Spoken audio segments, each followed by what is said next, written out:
मैं बच्चों को बोल रहा हूँ, आप इस मंदिर की पूरी विवरण बताएं।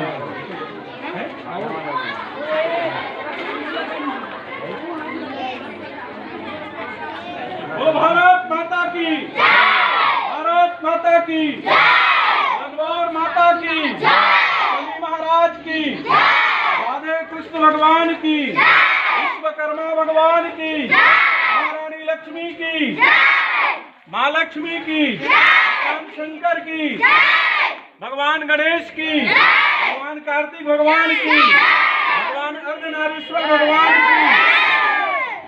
प्यारे बच्चों, हम लोग भ्रमण के लिए आए हैं। कोई भी बच्चा किसी भी चीज को छू करके खराब नहीं करोगे, दूर से देखना है और बिल्कुल सिस्टमेटिक से। कौन सी चीज किसी कोई इधर उधर करेगा तो मार पड़ेगी, समझ रहे हो? बदतमीजी नहीं करना है। हम यहाँ सीखने के लिए आए हैं कि ऐसे मूर्ति बनाई जाती है, मंदिर कब निर्माण हुआ, कब मंदिर की कैसे शुरुआत हुई, क्या क्या यहाँ होता है, ये सारी चीज की जानकारी भी हम महाराज जी से पूछेंगे। वो महाराज जी बताएंगे आप सबको। जी परम आदरणीय लीलाधर प्रसाद तिवारी जी है, हमारे बीच उपस्थित है। मैं चाहूँगा हमारे बच्चों को आशीर्वाद प्रदान करें। प्रेम डोले रणभौर मैया की राधे राधे राधे राधे।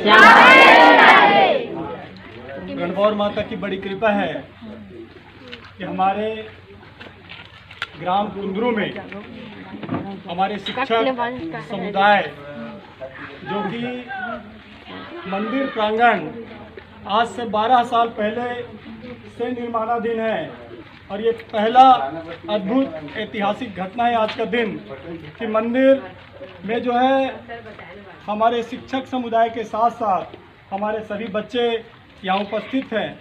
भुवनेश्वर साहू जो है आज से ठीक 1 साल पहले आया, और उसी दिन मैंने आज के दिन की बात करी थी कि एक दिन आएगा साहू जी कि हमारे स्कूल के सारे बच्चे विथ स्टाफ आएंगे, लेकिन हमें नहीं पता था कि इतने जल्दी आ जाएंगे वो दिन।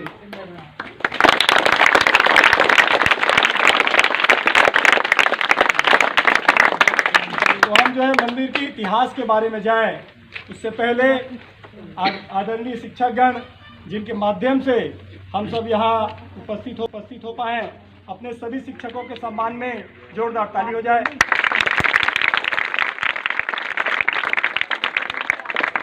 बच्चों, ये हमारा रणभौर कुंजधाम आश्रम जो है उसकी पृष्ठभूमि जो है आज से 12 वर्ष पहले खम्मन वर्मा जी जो अभी निरंतर यहाँ दीपक प्रज्वलित करते हैं प्रातःकालीन समय, संध्याकालीन समय में, उनके पुत्र ज्येष्ठ पुत्र भोजराम वर्मा को स्वप्न आया था, और उस स्वप्न आने के बाद अंदर हम जाके देखेंगे जो माता का छोटा सा मंदिर का निर्माण हुआ है। ये माता जो है स्वयंभू है, जमीन खोद के निकली है। तो स्वप्न आया था, और स्वप्न के बाद उनने जो है उस जगह को साफ सफाई करके लिपा पोती करके वहाँ रहते थे। ये प्रक्रिया निरंतर चलती रही, बहुत से लोग आए, बहुत से लोग गए, लेकिन उसी दौरान आज से ठीक 10 वर्ष पहले यानी 2 वर्ष बाद जितेंद्र वर्मा जी जो इसी गांव के रहने वाले हैं, वो मंदिर समिति के अध्यक्ष बने, और उनके मार्गदर्शन में मंदिर जो है निरंतर अपने हिसाब से तरक्की हो रहा था। लेकिन उसी बीच कुछ सामाजिक और कुछ असामाजिक तत्व ये सारे लोग आते गए, और उस कारण मंदिर का विकास थोड़ा सा रुक सा गया। ये हमारे लिए सीखने की बात क्या है कि हमें स्कूल में सिखाया जाता है कि आप सत्संग करें, सामाजिकता को अपने जीवन में धारण करें, लेकिन हम जब कुसंग करते हैं तो हमको अपनी पढ़ाई का कुछ लाभ होने वाला नहीं है। तो यहाँ पर माता की कृपा है कि कोरोना काल में मेरा अपना स्वयं का परिचय बता दूं तो मेरा नाम लीलाधर तिवारी है और हमारा मूलभूत गांव जो है मुड़पार है। पिताजी की हार्दिक इच्छा थी कि मैं पूजा लाइन में कार्य करूं, लेकिन जैसे आप लोग के बीच में मैं भी रहा हूं, बच्चे लोग 2 कक्षा ज़्यादा पढ़ाई कर लेते तो उनको लगता है कि वो अपने माता पिता से शिक्षक से ज़्यादा जानते हैं। शायद उन्हीं में से मैं भी था। 2015 तक मैं विभिन्न जॉब करते रहा, व्यापार करते रहा। 15 में पिताजी को पैरालिसिस हुआ और उस दौरान उनके सेवा सत्कार करते करते मैं जो पूजा लाइन में प्रवेश कर पाया। माता रानी की बड़ी कृपा है, भगवत कृपा है कि निरंतर भागवत होते रहा। लेकिन बीच का जो अभी पीरियड आया जिसको बोलते हैं हम लोग कोरोना काल, इस कोरोना काल में अच्छों का काम बंद हो गया। मेरा भी व्यवसाय, मेरा भी काम भागवत पूर्ण रूपेण बंद हो गया। और उस दौरान मां रणभौर कुंज धाम के अध्यक्ष महोदय जितेंद्र वर्मा जी पिछले 10 साल से निरंतर प्रेरित करते थे कि आप आइए, लेकिन मैं नहीं आ पाता था, जिस कारण से मेरा भला नहीं हो पाया। और ठीक आज से 17-18 महीने पहले इस मंदिर में आना हुआ। आने के पश्चात इस मंदिर में निरंतर माता रानी की कृपा दृष्टि से आप जो भी विकास देख पा रहे हैं, ये जो है समान विचार के जब व्यक्ति मिलते हैं, जब नशापान करने वाले और नशा मुक्त व्यक्ति के दोनों का जो संगठन है उसका अंतर, पहले नशा से लिप्त इस जगह था, इस कारण से विकास ज्यों का त्यों पड़ा था। आज नशा मुक्त व्यक्ति जब आपस में संगठित हुए तो ठीक आज से 18 महीने पहले आने के बाद जितेंद्र वर्मा जी मेरा और साथ में धीरे धीरे वो सब संत समागम, आज हमारे पुनाराम गुरु जी जो हैं ये कहीं ना कहीं यहाँ पर आए हैं तो आप लोगों को लाने के लायक, दिखाने के लायक स्थान है। तो यहाँ पर जो है सबसे पहले प्रारंभिक चरण में ये जो आप देख पा रहे हैं, अब हम देखते जाएंगे और देखते देखते आगे बताते जाएंगे। तो ये जो प्रारंभिक चरण में ये जो आप नंदी देख रहे हैं और साथ में ये जो महादेव देख रहे हैं, इनको भुवनेश्वर साहू जी, जो कि आप ही के स्कूल में पढ़ा हुआ बच्चा है। बाबू इधर आ, आप ही के स्कूल में पढ़ा हुआ बच्चा, बिगड़ेल बच्चा, कुछ कर नहीं पाता था, लेकिन संगत मिला और उस संगत के दौरान ये भुवनेश्वर साहू जी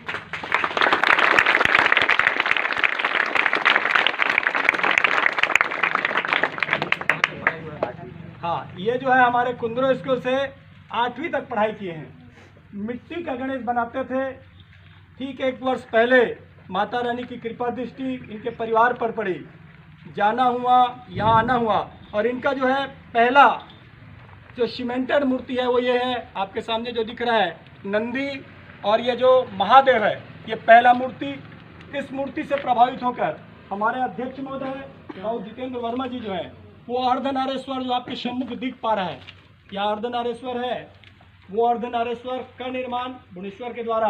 और इसके बाद हमारे ही शिक्षण समुदाय से सेंचुरी सीमेंट स्टाफ कॉलोनी की दीदी श्रीमती सुमति साहू, जो कि शिक्षिका हैं, अभी वर्तमान में जलसो स्कूल में, जो उनका मूल निवास पिंगेश्वर है, उन लोग जो है यहाँ पर 25 फीट का दक्षिण मुखी पंचमुखी हनुमान जी का मूर्ति बनवा रहे हैं, जो आपके सम्मुख है।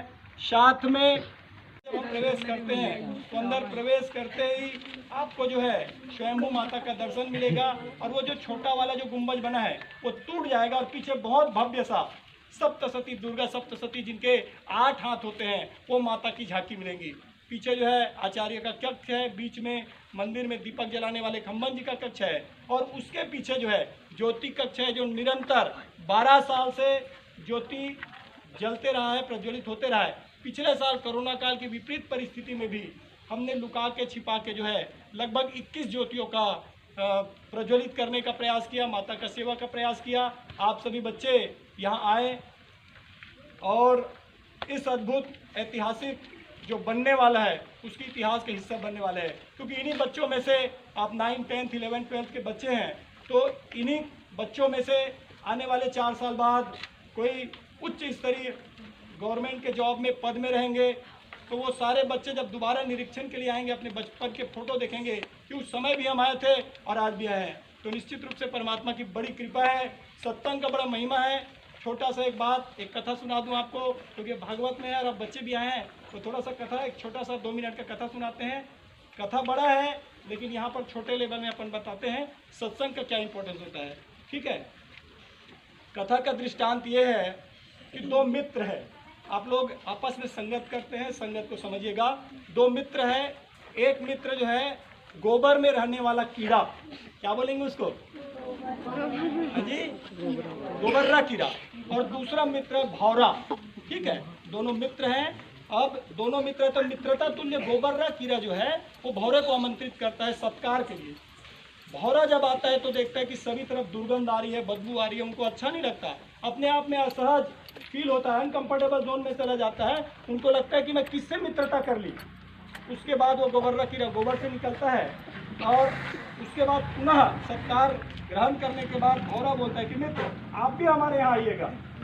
जब अपने यहाँ बुलाते हैं तो वहाँ पर पता चलता है कि आते ही सबसे पहले भौरा जो है गोबर्रा कीड़ा को फूल के परागकण में बिठा देते हैं रसास्वादन करने के लिए। उसके बाद पुजारी जी आते हैं और उस फूल को तोड़कर बाके बिहारी में शिवालय में भगवान में अर्पण कर देते हैं। संध्याकालीन समय आता है और उसी फूल को लेकर पुजारी जी जो है गंगा जी में विसर्जन करते हैं। तो यहाँ पर भौरा आकर पूछता है मित्र आज दिन भर आप में रहा, आपको किसी प्रकार की असुविधा तो नहीं हुई? इतने में गोबर्रा कीड़ा कहता है कि धन्य है मेरा जीवन, आप जैसे मित्र पाया। दिन भर मैंने रसास्वादन किया, साथ में बिना ही प्रारब्ध के आपके मित्रता के कारण मैंने बाके बिहारी में दिन भर जो है सजा रहा और साथ में संध्याकालीन समय में मैंने गंगा जल में स्नान भी कर लिया। तो इसलिए मेरा जीवन धन्य हुआ आप जैसे मित्र पाकर। आप भी अपने मित्रता, क्योंकि पढ़ाई लिखाई संस्कार व्यवहार सभ्यता सब अपने जगह में है, लेकिन मित्रता आप लोग अपने मन से चुनते हैं और कहीं ना कहीं माता पिता शिक्षक सबके योजनाएं धरी की धरी रह जाती हैं जब आप कुसंग और गलत मित्र पकड़ते हैं। आपके अंतःकरण में, सबके अंतःकरण में भगवान श्री कृष्ण है, उसको पूछिए, उनको जगाइए। क्योंकि एक और बात आती है कि महाभारत का प्रसंग आता है, दुर्योधन कहता है कि मुझे जो है अधर्म करने में विशेष रुचि होती है और धर्म में रुचि नहीं होती। कहने का मतलब सारगर्भित है कि मुझे दूध पीने में रुचि नहीं होती, शराब मुझसे छूटता नहीं है।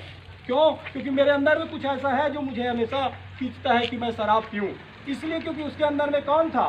कुसंग था, शकुनी था।